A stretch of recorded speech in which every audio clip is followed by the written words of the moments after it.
Hi, I'm Carolyn, and I'm sick. I'm doing the refutation to the claim that government funding of embryonic stem cell research will have significant benefits to society. My opponent's secondary claims were that embryonic stem cells research has been helpful in developing treatments for many diseases. The second claim was that embryonic stem cells are more effective than other types of stem cells. And his third claim was that embryonic stem cell research allows for the use of embryos that would have otherwise been discarded. Throughout his outline and his speech, he focused less on government funding and more on just the benefits of embryonic stem cells. So if you get rid of the government funding, his real claim was that embryonic stem cell research will have significant benefits to society. His first claim, which is embryonic stem cells research has been helpful in developing new treatments for many diseases, is true. Embryonic stem cell has been used to develop treatments for Parkinson's, for cancer, and many other things. But the two examples that he used both came from Times Online articles. The first dealt with diabetes, where they took stem cells from the patients and injected them into them. And by the time they were done, 2 out of the 15 who had type 1 diabetes no longer needed to take daily insulin shots. The second example that he used was in heart attack victims, where they took stem cells from the bone marrow of the patient and injected them with the hopes of strengthening the heart muscle. What he failed to mention is that both of these two studies that were done in Britain, they used adult stem cells, not embryonic. They came from the adult who was getting treated and then used as the treatment for the thing. So it wasn't that it was embryonic stem cells, it was adult stem cells that were doing this. His second claim was that embryonic stem cells are more effective than other types of stem cells.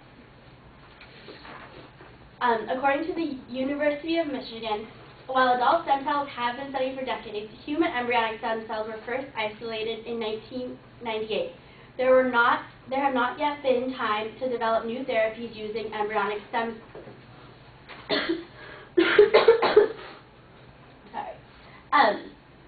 The overwhelming majority of scientists, according to the University of Michigan, believe that to make the most rapid progress against disease, researchers must use all the weapons in their arsenal.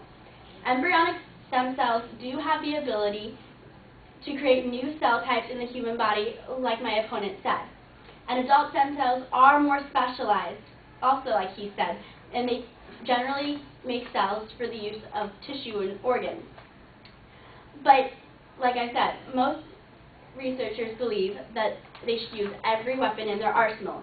To maximize the chances of discovering new cures, it is essential that they pursue both research on embryonic and adult stem cells to make the findings more full. But there's also another kind of stem cells which are now being researched more and more. They're called IPS, which are induced pluripotent stem cells. Those are adult stem cells which have been transformed and induced to become embryonic stem cells.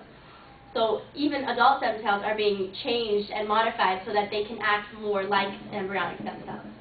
And his third claim was that embryonic stem cell research allows the use of embryos that would have otherwise been discarded.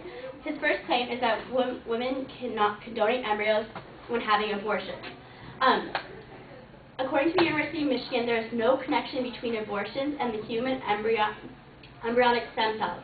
By the time human embryos has been implanted in the uterus, its cells have been specialized to the point where they can no longer be used for the derivation of embryonic stem lines.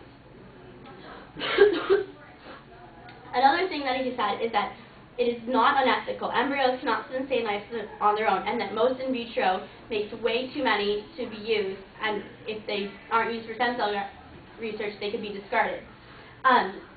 It's not that they make too many fertilized eggs, it's that the embryos created by IVF are discarded because they do not develop normally or are known to carry serious genetic abnormalities. Such embryos are not suitable for implantation, and therefore it is better for labs, because then labs can take them and use them to develop more cures and more things from how they've mutated wrong. So like I said, his claim was that government funding of embryonic stem cell research have significant benefits to society, and they do. But it's not just embryonic, but it's all kinds of stem cells that need to be used. Thank you.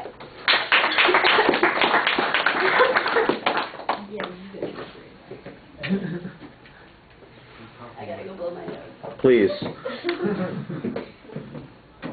Oh, wait for my criticism. Go ahead. No, go blow your nose. No. Okay, I'll go very quickly. The main claims labeled, your secondary points, you previewed them. You're trying to shift the focus, I think. You've got an argument about shifting the focus from government funding to just embryonic stem cells. I'm not sure how relevant that is to the advocate's claim. You need to explain that a little bit more. Your signpost on the first point is clear. But it sounds like you're kind of agreeing with the point, and then you come in with the kicker that says that the examples that are cited are really from adult stem cell research. I think that's a good point to diminish the significance of the advocate's claim there. Your source citation on that point, though, is not particularly clear. I think you're probably accurate on it. You've got this information, but you don't cite the source on it. On the second point, you did a little bit better job about citing your sources. We got that University of Michigan research that was cited a couple of times. There's an explanation about why we need to use all the different types. There should be some explanation about why they are not mutually exclusive from one another. The iPS stem cell research needs some evidence to both explain it and show that it could replace embryonic stem cell research, which, by the way, would minimize some of the ethical considerations that people have. And that, I thought, was a little bit underdeveloped. On your third point, you had a good citation challenging the relationship to abortion cells. I thought that was pretty straightforward. And then on the ethical issue, it seemed like you were going both directions at one time on that ethical issue, and you need to be a little bit clear. Now go blow your nose. Okay. All right.